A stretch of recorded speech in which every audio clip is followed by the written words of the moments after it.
Улуттук коопсуздук боюнча мамлекеттик комитетинин жетекчиси Камчыбек Ташиев Баткен облусуна келиши менен эле кыргыз-тажик чек арасында турган Аксай айылына бет алды. Аксай айылында топтолуп турган эл менен жолугуп, акыркы күндөрү чек арада болуп жаткан окуялар тууралуу өз оюн билдирди. Тажикстан биздин коңшу мамлекетибиз менен чектешкен жеринде бүгүнкү күндө 460 километрге жакын такталбаган же болбосо чечилбеген бүгүнкү күндө чек арабыз бар. Бул эң чоң ошол оор участоктор, эң мындай бир кыйын участоктор калды да. Өтө оор мындай бир сүйлөшүүлөр боло турган участоктор. Бирок буларды оор деп эле биз таштап койбосок, Кудай буйрса булардын баарын чечебиз.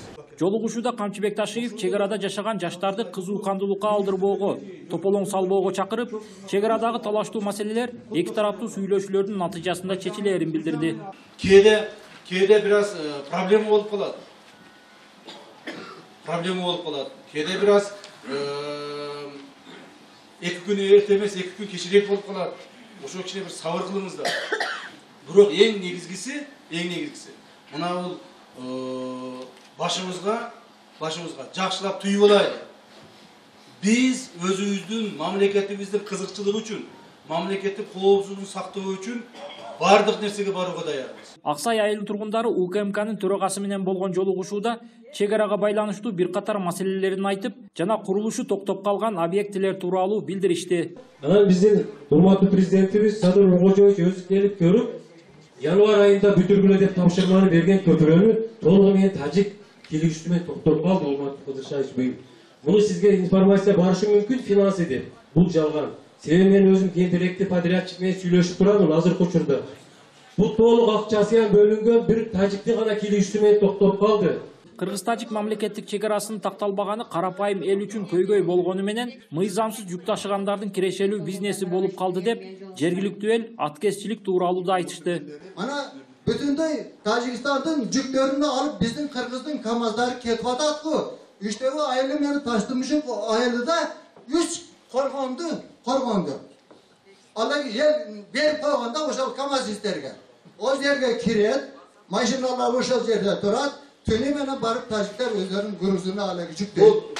Ошону эмне үчүн көзөмөл деп же болбосо контрабанданы силер кармабайсыңар десем, прокурор менен СМБ айтат, СМБнин начальниги айтат, бул биздин ишибиз эмес дейт. Бул баягы налоговый полициянын иши дейт. Буга чейин Баткен району Тажикстан менен чектешкен аймактарында Тажикстандын жарандары такталбаган чек ара бөлүктөрүнө бак тарактарда отургузууга аракет кылган жана курулуштарды баштаган болчу.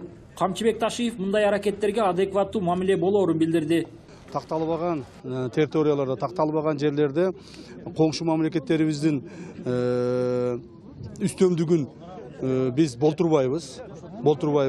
Себеби такталган гана чек араларда, такталган гана жерлерде кармаганга аракет кылышыбыз керек. Ал эми эгерде такталбаган жерлерде кайсыл бир деңгээлде коңшу мамлекеттерибиздин жарандарыбы же ошолордун чек арачыларыбы үстөмдүк кылам дей турган болсо, биз аларга карата адекваттуу чараларды колдонобуз. Аксай эли менен болгон жолугушууда УКМКнын төрагасы чек ара маселесинен сырткары коррупция тууралуу да айтып, жакынкы күндөрдө чоң кызматтагы атка минерлер камаларын ачыктады.